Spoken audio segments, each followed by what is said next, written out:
Join Vince and I, and even Doom's Vince, every Wednesday night at 7 Central Time on the Supervillain Network for a brand new episode of the Geekvolution Radio Hour. A full hour of intellectually stimulating discussion, or the next best thing.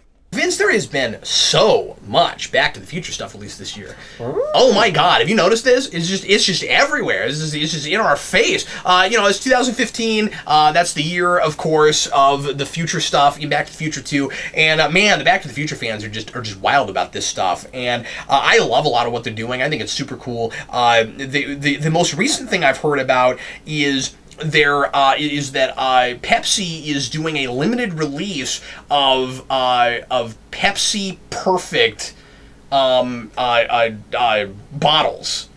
Like from the beginning of that movie. It's really neat. They're only making 6,500 of them, and they're going to make them available, I guess, on a website somewhere. And so when you buy them, they do have Coke in them, and they didn't make a new special formula. I wondered about that. I was like, are they going to make something like Pepsi Perfect? But they didn't make it the normal Pepsi. They did like the throwback real sugar thing, so that it at least is a little different. And that makes sense because that Pepsi was supposed to be, I mean, like that Pepsi was in a place that was all 80s nostalgia, so it makes sense to go back and use the old formula and put that in the bottle. I think that's cool. But they're going to be like $20 a piece, and I kind of want one. I'm thinking about getting one. Yeah. Would you drink it? Oh yeah, definitely. Well, yeah, because I don't want to save the Coke in the bottle. I don't know. That's weird. I mean, I guess people do that. I would probably drink it and save the bottle. The only thing is, if I get that, I'm going to have a hard time not getting all the other stuff that's coming out because there are a lot of companies trying to recreate all the futuristic stuff from those movies. Reebok is putting out the self-lacing shoes, and I kind of want a pair of those. Although I don't know that I would wear them around. But now we were already seeing like those rainbow hats everywhere before this. Like those already existed. So I mean, there's some stuff. This is trying to recreate that future has been a thing people have been wanting to do since that movie came out, I think. But anyway, a lot of this stuff is super cool. We've got the big return to theater on the special date in November, whenever it is.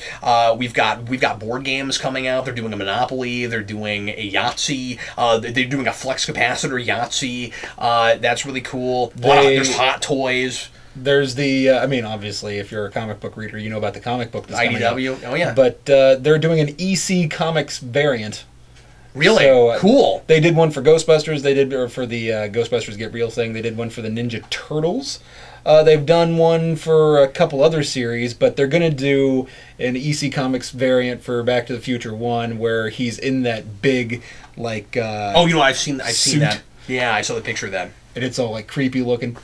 I like it. My question to you, Vince, is this the best promoted anniversary for a property we've ever seen?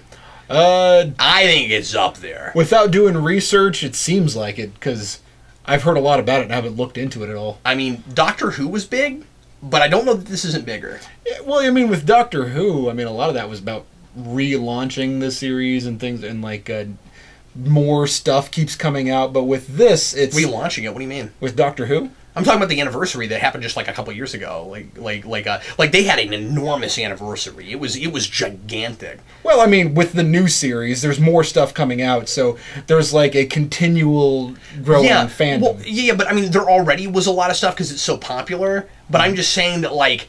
They put out a lot of new stuff, and then they had the Day of the Doctor episode was a big deal. They put it in the theater. It was wide release. I'm just saying, like, I don't know that this is a bigger event than that was, but it's close. Because in my mind, something that is spun out of the love of a series that is still going is different than something that is spun out of love of a thing that is in the past. Yeah, but no. You still can compare them because you're not comparing the same thing I am. What I'm talking about is stuff specifically done for the anniversary. The special anniversary things that a company is doing to celebrate a property they own. And what I'm saying is, I don't know that Universal is spending any more or less money than BBC did for Doctor Who. I'd be curious to know. I'm just not sure. But I'm just saying. It's funny that these two things have to do with time travel. Yes, they're different events in the sense, but you're splitting hairs. They're different in the sense that one is still being made and one isn't. But I'm just saying that and yes, there was already stuff coming out, but Doctor Who put out specific things because of the anniversary, just like Back to the Future is. And I'm just saying that in recent memory, that was the biggest one I could have thought of, and I'm not sure this doesn't come close to trumping it. You know, I guess what I'm saying is that it seems like something like that is more of a risk. Like you're doing it for the love of Back to the Future, as opposed to the marketing of a property.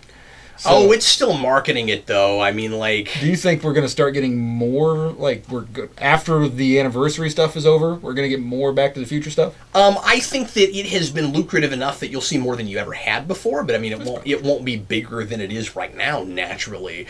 But I do think that you'll see a little more brand. I mean, we've seen more Back to the Future branding and stuff in the last few years than we ever had before. I mean, like, there was already stuff coming out. But I do think that once it seemed a little marketable at the beginning of the year, they probably started rushing stuff out. I mean, it is a business move.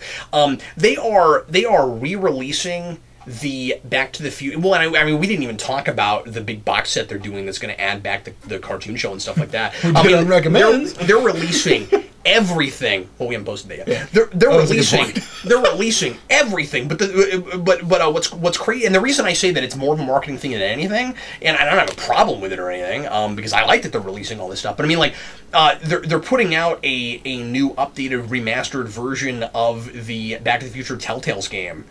That they put out a couple years ago, Vince. I mean, like, they're doing everything. Huh. That's not just for the love of it. That's milking the property.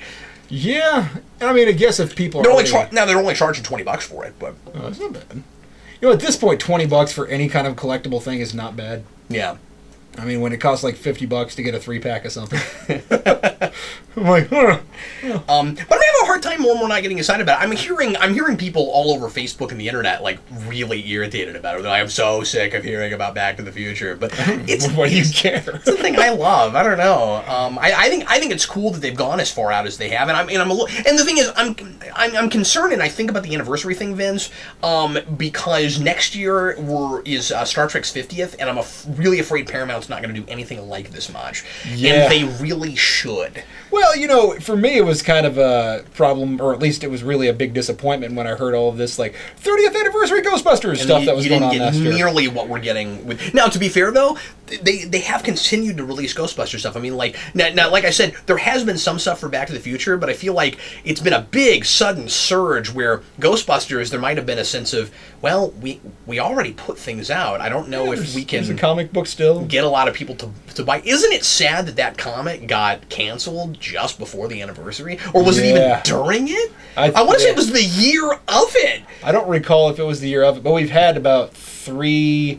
I think we've had 3 miniseries that have come out since it was canceled. Maybe just 2. We have, but they didn't cancel that saying, let's just do a bunch of miniseries. They canceled it because it wasn't selling well. That bugs me. Yeah, or at least I'm pretty sure that's why. And in fact, I'm sure, because I know Burnham was kind of sad that it got canceled. He wasn't expecting it. There was no expectation that was going to happen. Is Ghostbusters, for some reason, less marketable right now than Back to the Future is? You know, I feel like it's probably all tied into the Ghostbusters 3 thing. Yeah. Yeah, if only there hadn't been so much talk about that, right? There was like all that hate for the possibility of Kevin Feige, or however you say that cat's name. Because now there's you keep saying the wrong. Paul Feig, Kevin Feige, the guy at Marvel. Paul Feig. But yeah, there's. I mean, maybe it's just this sense of we've got to breathe new life into the thing. Whereas Back to the Future doesn't, and luckily those guys have come on record. The guys that wrote and directed it, they've come on record and said, as long as we're alive, there will not ever be another Back to the Future movie because we own the rights. Like they have full control of it. Bob Gale. He's got full control of it, and that's great. And what's cool is it's still this exciting to people, and people are buying stuff from it, and they don't need more of it.